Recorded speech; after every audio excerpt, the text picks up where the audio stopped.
അടുത്തതായി സാധാ കണ്ണാടി.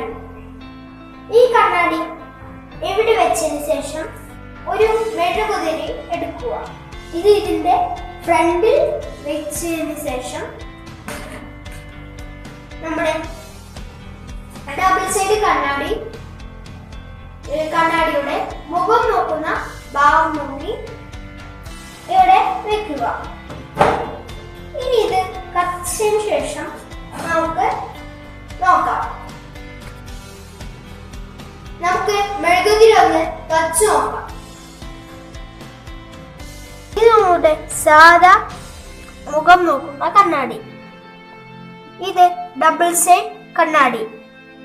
ഈ കണ്ണാടിയുടെ ഈ ഭാഗം ഒരു മുഖം നോക്കുന്ന കണ്ണാടിയുടെ പോലെയാണ് വർക്ക് ചെയ്യുന്നത്.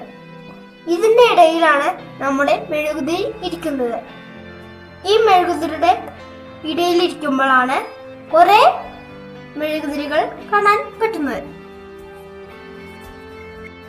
നമ്മൾ ഒരു മെഴുകുതിരി വെച്ചിട്ടുള്ളൂ, പക്ഷെ അനേകം മെഴുകുതിരികൾ കാണാൻ പറ്റും.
അതുപോലെ തന്നെ എന്റെ ചാനൽ സബ്സ്ക്രൈബ് ചെയ്തതിനു ശേഷം താഴെ കാണുന്ന ബെൽ ഐക്കൺ കൂടി ക്ലിക്ക് ചെയ്താൽ ഞാൻ ഇടുന്ന വീഡിയോസ് നോട്ടിഫിക്കേഷനായി ലഭിക്കും.